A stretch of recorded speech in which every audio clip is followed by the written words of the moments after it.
आज धर्म प्रेमियों, जय वाल्मीकि। बहुत सारे साथियों के सवाल थे कि हम हिरण्य गर्भ वाल्मीकि व्योम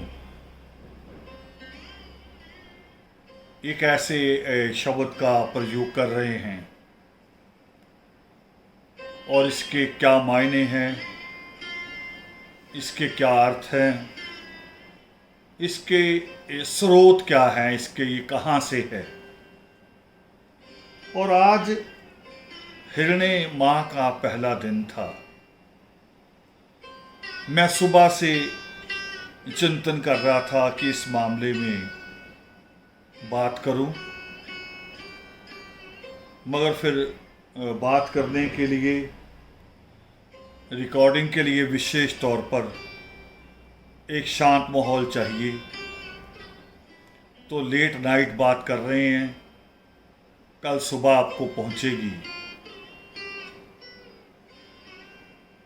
हिरण्य हमारे आदि नित्यनेम में 5वें माह को हम लोग कहते हैं।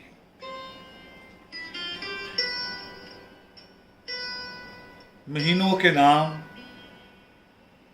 ईसाइयों ने अपने तरीके से रखे हैं। जनवरी, फरवरी उनके अपने संतों के नाम से हैं। हिंदुओं ने अपनी संस्कृति को बनाने की कोशिश की है, और ऐसे ही इस्लाम में या और कई मजहबों ने इस तरह की कोशिश की है। सबकी अपनी अपनी मान्यता होती है। हमने भी कोशिश की, मगर हमारी कोशिश सृष्टिकर्ता वाल्मीकि दयावान की जैसी उनकी वैज्ञानिक सोच है, जैसी सृष्टिकर्ता वाल्मीकि दयावान की उनका कथन जो है वो तार्किक है, वो लॉजिक के ऊपर जोर देते हैं।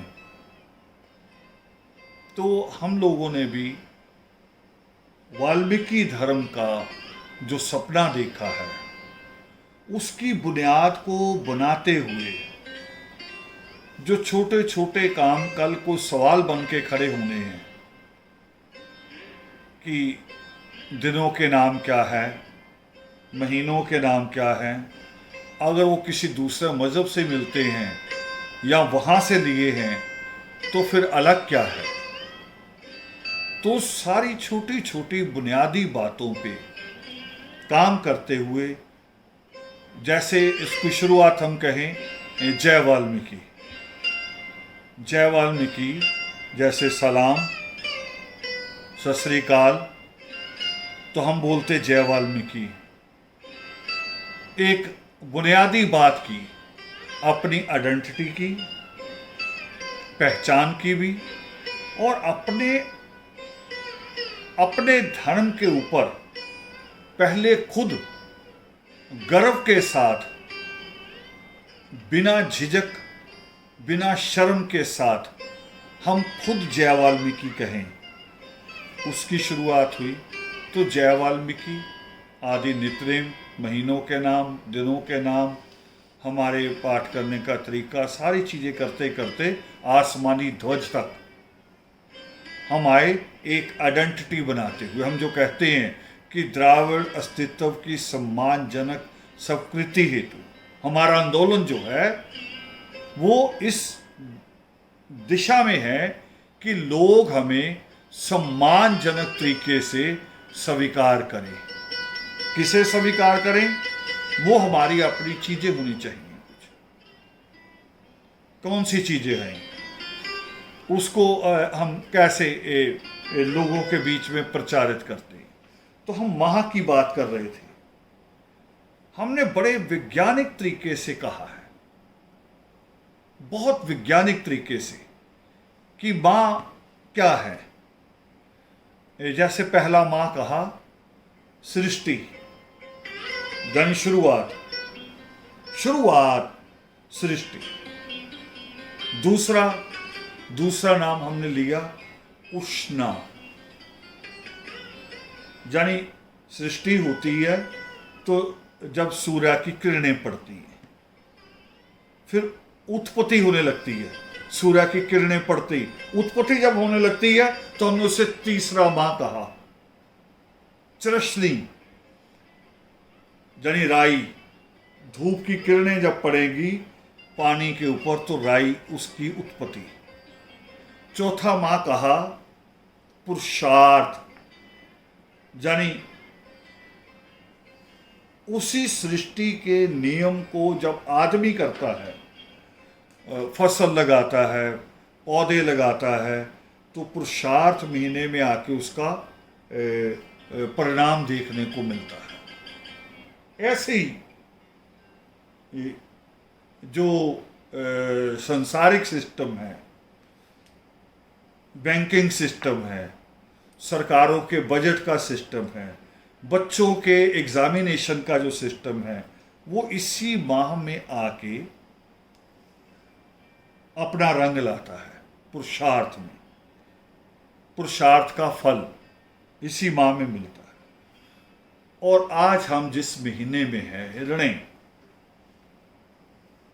उसकी जो अंतिम पंक्तियां आती है जब हिरणे की हम पढ़ते हैं, उसमें अंतिम पंक्तियों में हम पढ़ते हैं, 5वें माह की लो गरम भरती है जब डार। डार एक उड़ान, पक्षी की उड़ान की तरह, जब वो गर्म हवा चलती है उसकी उड़ान उड़ती है। 5वें माह की लो गरम यानी गर्म हवा जब भरती है जब डार, सोने रंगे पत्तों को करती है तैयार। पूरा वैज्ञानिक सिस्टम उसका रखा, कहीं अलग नहीं। इसके आगे तमसा, जब बहुत तेज गर्मी पड़ती है तो लोग तमसा नदी, नदियों के पास जाते हैं। उसके बाद मेघ, पूरी दुनिया में बारिश शुरू होती है, गर्मी पड़ती है, बादल बनते हैं, मानसून की शुरुआत हो जाती है। पूरा उसको एक वैज्ञानिक सिस्टम के साथ। और जब हम अंत में जाते हैं तो अंत में आता है मोक्ष, 12वां महीना, 1 से लेके 12 तक जैसे जीवन का एक सिस्टम है। और मैं यहां बात कहते के बाद फिर आगे बढ़ूंगा। हिरण्य गर्भ वाल्मीकि व्योम शब्द पे हम आगे चल के बात करेंगे, मगर एक शब्द यहां मैं जोड़ के जाना चाहता हूं कि हिरण्य और दक्षिण भारत में इसी महीने में एक त्योहार मनाया जाता है जिसको कहते हैं ओणम। ओणम ओणम त्योहार मनाया जाता है और उस माह को वो कहते हैं श्रावण। श्रावण में वो अपनी फसलों की बात करते हैं, पत्ती, चाय पत्ती की, अदरक की, इलायची की, धान की बात करते हैं कि ये पक जाती हैं, तो उसकी खुशी में। और दूसरी बात जो ऐतिहासिक बात करते हैं, हम उसे जोड़ेंगे अभी धीरे धीरे। ऐतिहासिक बात वो कहते हैं कि ओणम जो है ये महाराजा बलि की याद में। महाराजा बलि, महाराजा बलि कौन? हिरण्यकश्यप परिवार के उत्तराधिकारी। हम कौन सा माह मना रहे हैं? हिरण्य। और इसी माह में दक्षिण भारत में 12 दिन का मेला चलता है। 12 दिन ये उत्सव मनाया जाता है। अब की बार शायद कोरोना है, हम भी अपील करेंगे कि पूरे संसार का सुख मांगना चाहिए।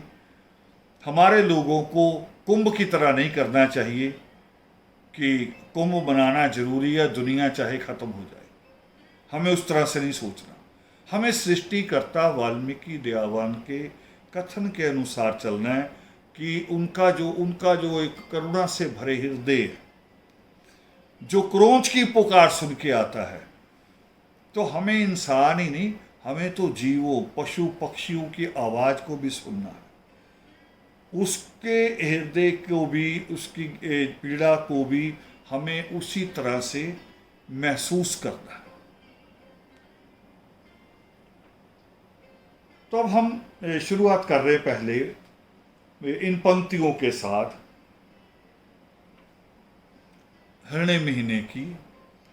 हिरण्य का अर्थ स्वर्ण है। अब इसके कई कई पक्ष हैं। एक तो मैंने अंतिम पंक्तियां पढ़ दी कि सोने रंगे पत्तों को करती, ये अंतिम पंक्ति है।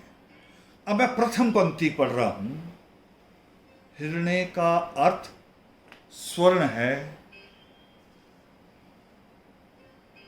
जिस पर खूब निखार।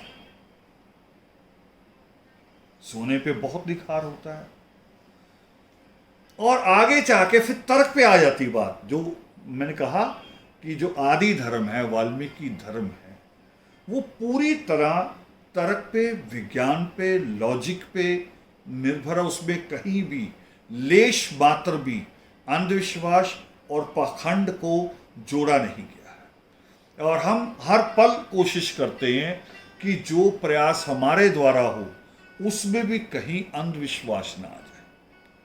देखता हूँ छोटी छोटी बुराइयाँ आती है। हम लोगों ने बनाया था जो पाठ का सिस्टम, दरबार में परमात्मा के चरणों में उपस्थित होते हैं तो 4 फल का सिस्टम हमने रखा है। 4 फल में भी 2 फल वो लेने हैं जिनके नाम मादा जैसे हो, जैसे आम, अमरूद। 2 फल वो लेने हैं जिनके जो 2 नर जैसे हो, 2 मादा जैसे हो। जैसे मादा जैसे नाम खजूर हो सकता है, खजूर कही जाती है, नाशपाती होती है। तो ऐसे 4 फल हमने एक सिस्टम बनाया कि 2 जिनके नाम मेल से हो, 2 फीमेल से हो। मगर मैं देखता हूं उसमें कहीं कहीं कहीं अंधविश्वास देख रहा हूं कि लोग उसमें ड्राई फ्रूट को जोड़ रहे हैं। ये जो धर्मज्ञा बने हैं, ये कहीं कहीं उनकी अपनी लालसा, ड्राई फ्रूट आएगा और फिर घर को लाने की एक लालसा होती है। तो फिर तो हम धीरे धीरे वहाँ पहुँच जाएंगे जो लोग किया करते थे कि पहले इतना कपड़ा ले आओ, और मृत्यु पे करते थे।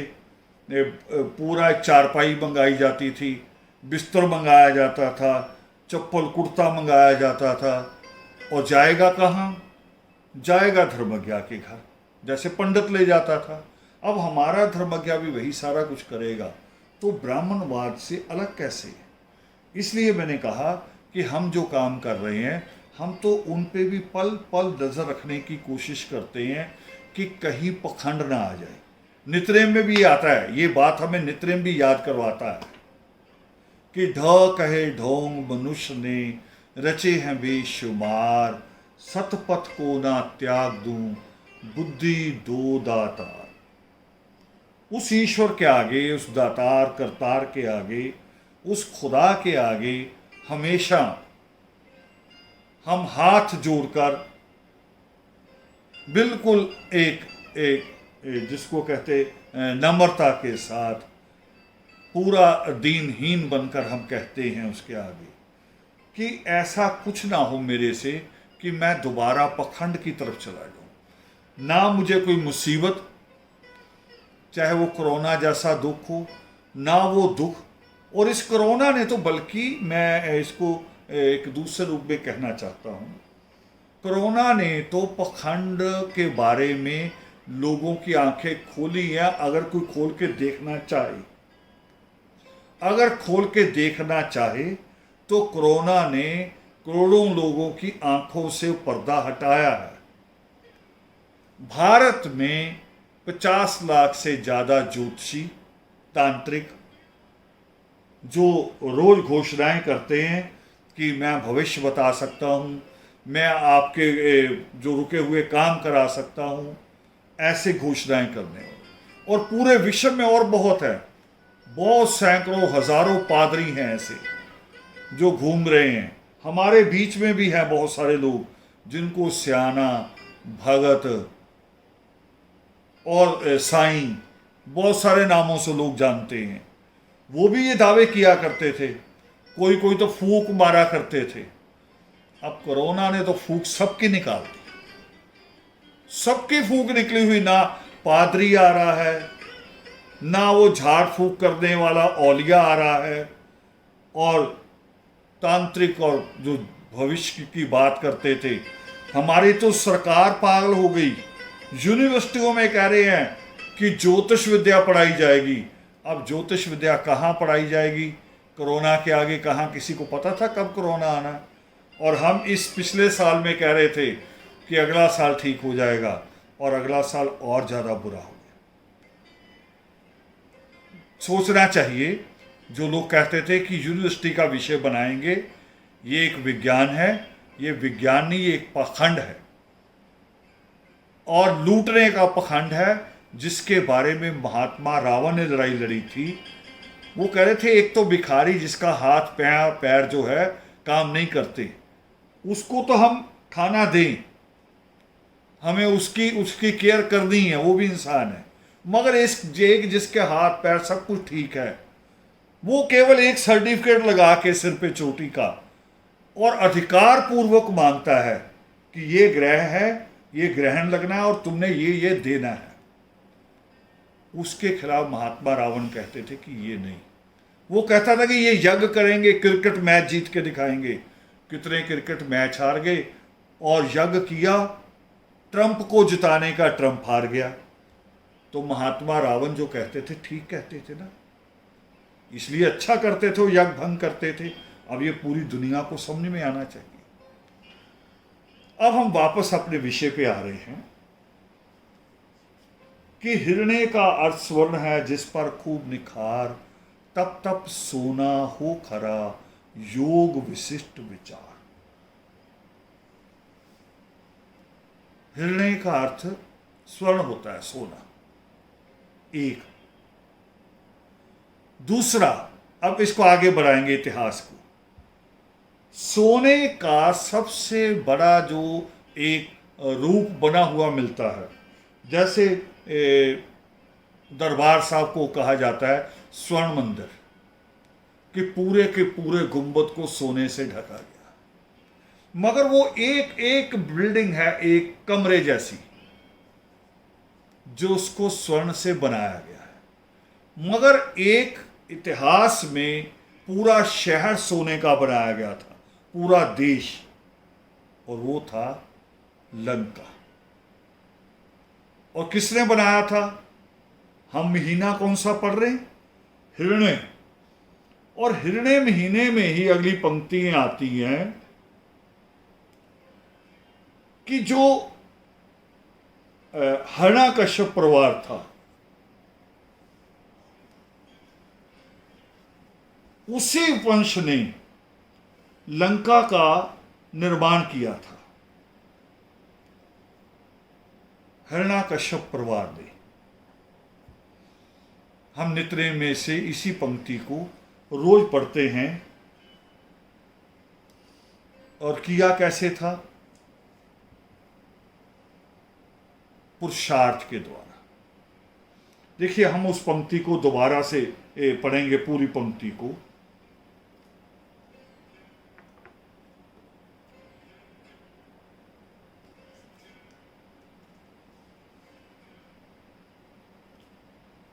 हणज्ञा जैसे सब बने सोने से गुणवान, राजा आदि वंश के हिरण्यकश्यप परिवार।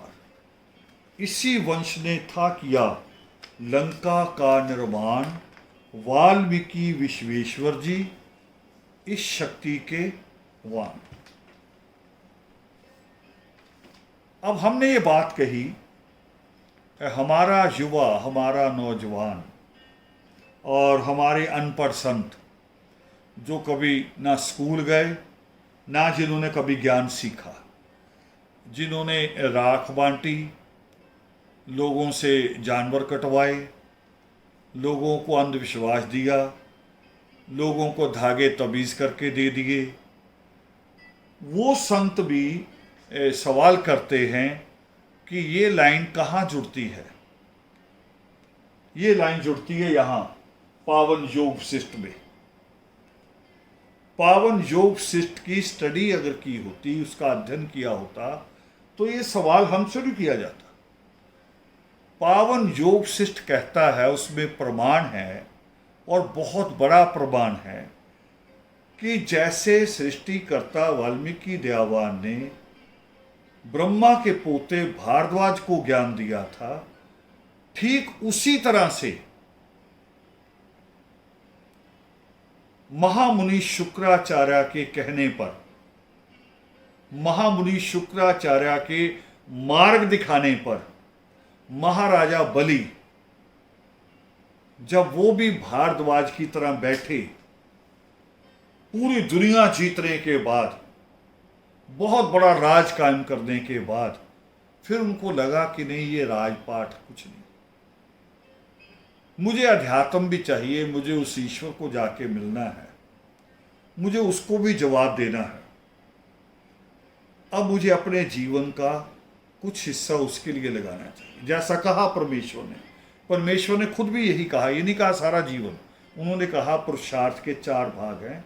पहला सीखने का, शिक्षा का, दूसरा कमाने का, तीसरा अपने परिवार को पालने का, और चौथा मोक्ष की बात चौथे में जाके सोचनी। और महाराजा बलि वही पूरी दुनिया जीतने के बाद कहते हैं कि इसमें वो आनंद नहीं है।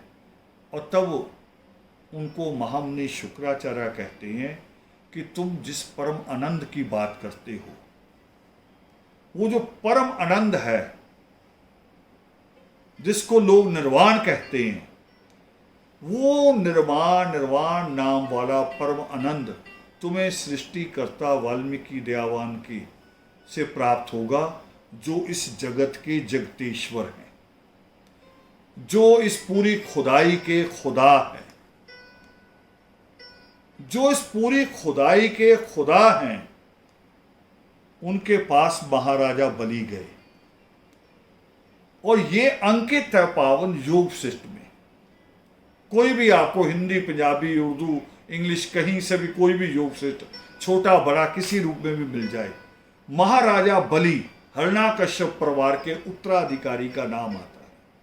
इसलिए हम कहते हैं वाल्मीकि विश्वेश्वर जी इस शक्ति के वान, कि इस शक्ति, ये जो शक्ति थी हिरण्याकश्यप परिवार के पास सोने की लंका को निर्माण करने की, वो सृष्टिकर्ता वाल्मीकि दयावान की कृपा से थी। ये अंकित है पावन योग वशिष्ठ में, इसका हवाला है, और इसको आप दावे के साथ कह सकते हैं। अब मैं दोबारा, हम लौट के वहीं आ रहे जो आप लोगों का सवाल है, क्योंकि मुझे वहां रहना जरूरी है। आपका सवाल है कि हिरण्यगर्भ वाल्मीकि व्योम। अब हिरण्यगर्भ क्या है?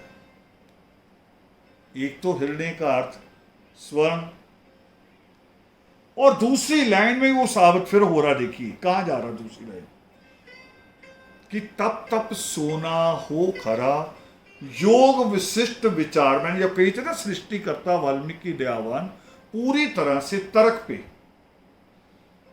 तर्क से बात करते हैं, लॉजिक से। तो वो लॉजिक कहां है? वो लॉजिक है पावन योग वशिष्ठ में। पावन योग वशिष्ठ में वो लॉजिक है, और उस लॉजिक को ही कबीर साहब ने कहा। कबीर साहब का एक एक श्लोक लॉजिक पे है, और इसको भारत की साहित्य अकेडमी कहती है कि कबीर जो कहते हैं वो पूरा योग वशिष्ठ है। तो ये सृष्टिकर्ता वाल्मीकि दयावान का। अब पूरा हिरण्यगर्भ शब्द वो है जिसको हम लोग कहते रहे हैं आदि पुरुष, अविनाशी,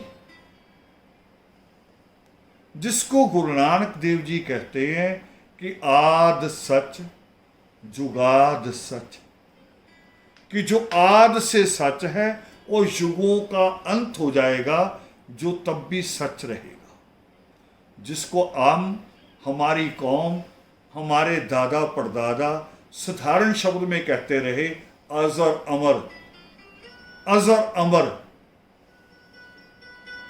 कहा ना, याद आया? कितनी बार कहा होगा वाल्मीकि अंत में बैठ के, अजर अमर त्रिकालदर्शी वाल्मीकि भगवान की जय। कितनी बार कहा होगा?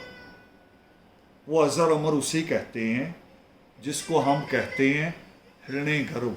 और ये शब्द कहां से ले रहे हम? ये मेरी क्रिएशन नहीं है। जैसे आसमानी रंग मेरी क्रिएशन नहीं है, या हमारे किसी समूह की, हमारे 10-20 मेंबरों की सोच नहीं है, किसी कमेटी का फैसला नहीं है, उस परमेश्वर का। वो जो वल्ला,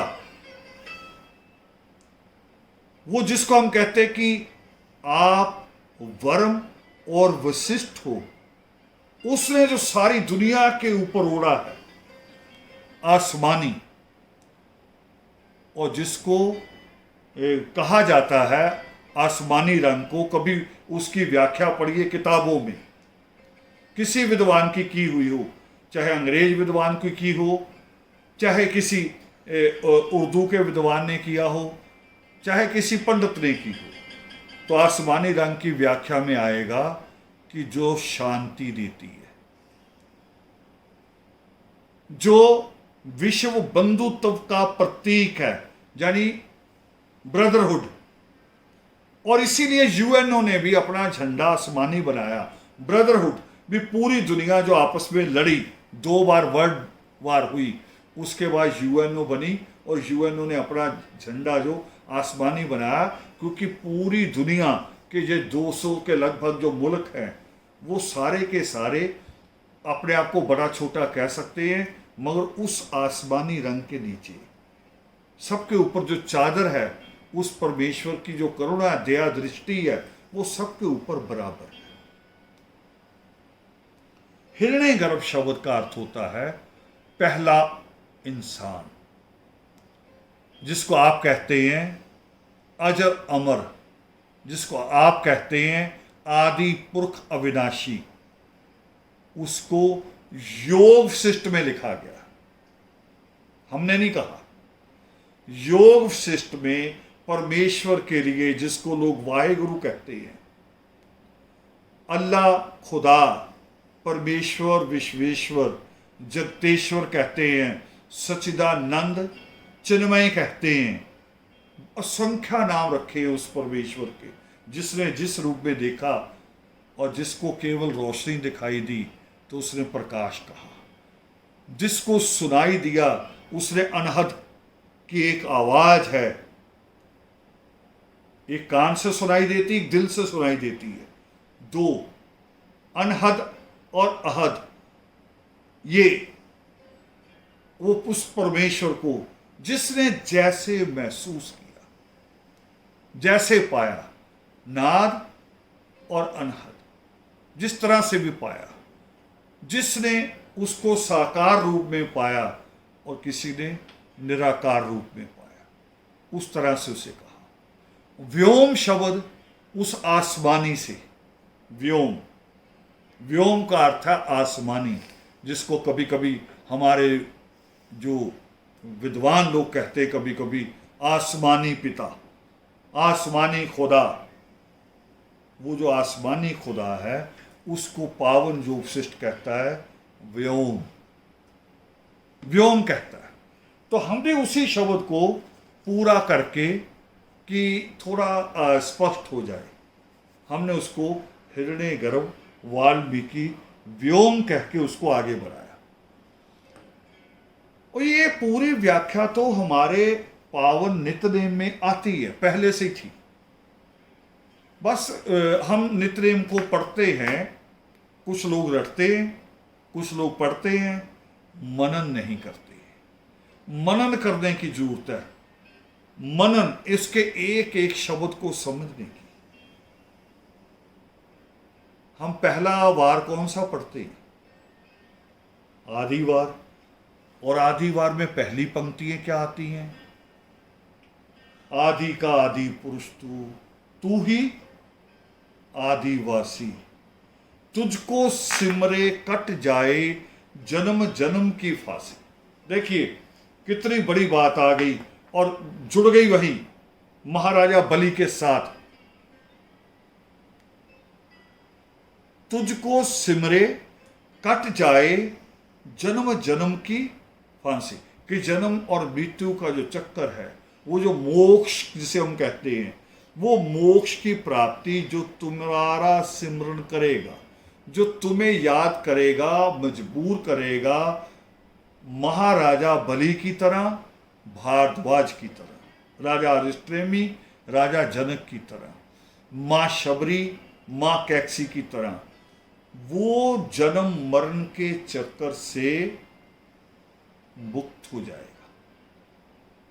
और ये बात आ रही है, महाराजा बलि ने किसको याद किया? सृष्टिकर्ता वाल्मीकि दयावान को। और ये रास्ता उनको दिखाया महामुनि शुक्राचार्य ने कि उस परमेश्वर को याद करो।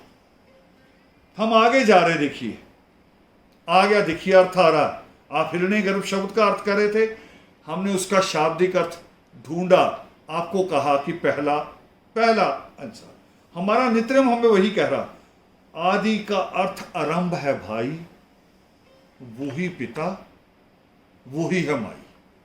देखिए सारी कथा फिर वही जाएगी योग श्रेष्ठ की तरफ।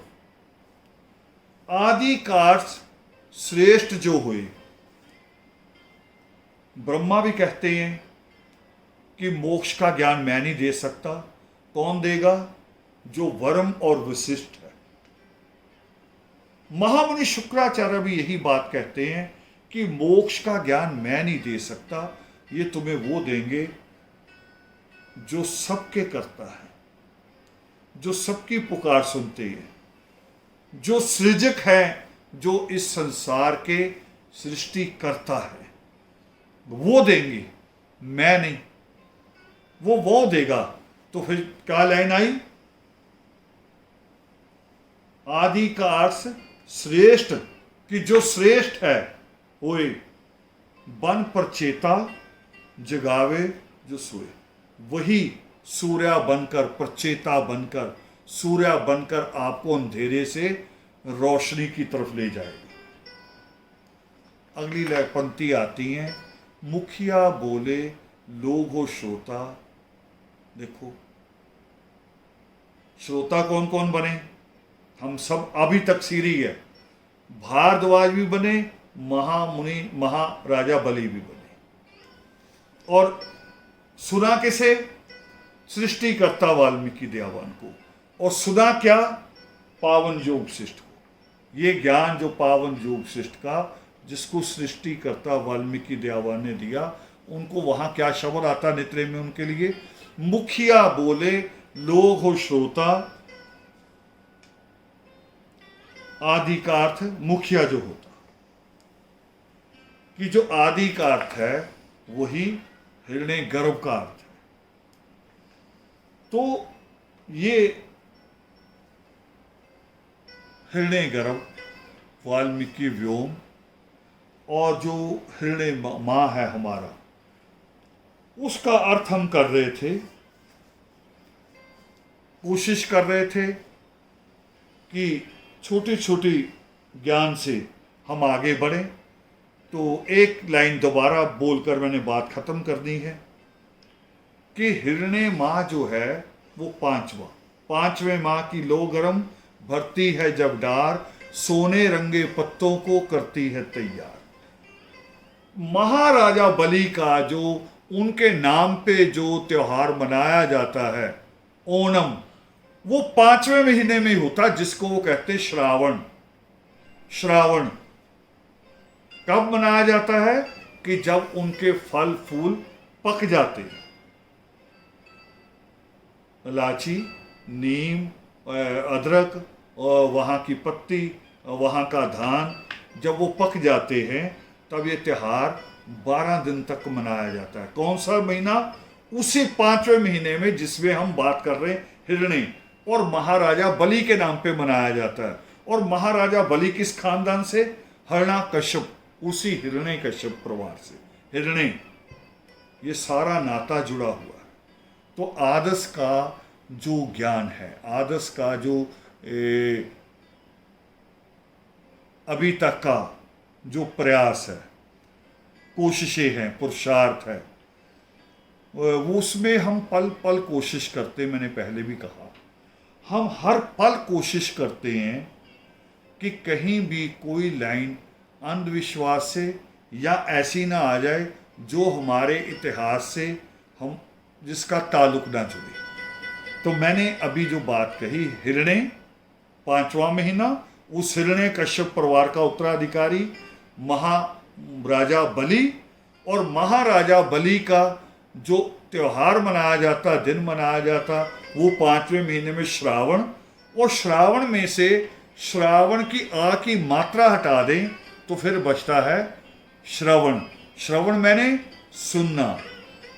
तो जो हमें हिरण्य माह पढ़ रहे थे कि मुखिया बोले, लोग हो श्रोता, वो श्रवण करना। व्याख्या बहुत बड़ी है, मैं कोशिश करता हूं थोड़ी थोड़ी कि कह सकूं, मगर ज्ञान बहुत गहरा होता है। मैं अभी रोज सीखता हूं, आप भी सीखेंगे, और आने वाले दिनों में और विद्वान आएंगे, इससे भी बड़ी व्याख्या करेंगे। मगर मेरी कोशिश है, और साथी भी यही कहते हैं कि छोटा छोटा कीजिए ताकि हम आसानी से उसे समझ लें, और आसानी से उसका हम आगे से आगे जो बांटना एक दूसरे को, उसका प्रसार भी कर दें। तो आज हमने हिरण्य माह की व्याख्या एक नए रूप में, इतिहास को जोड़ते हुए, महाराजा बलि हिरण्यकश्यप परिवार से जोड़ते हुए, लंका से जोड़ते हुए उसकी व्याख्या की, और उसके प्रमाण हमने पावन योग शिष्ट में से पाए। तो फिर लास्ट में मैं हिरण्य गर्भ वाल्मीकि व्योम के चरणों में नमन करते हुए, आप सबसे प्रार्थना करते हुए कहूँगा, जय वाल्मीकि।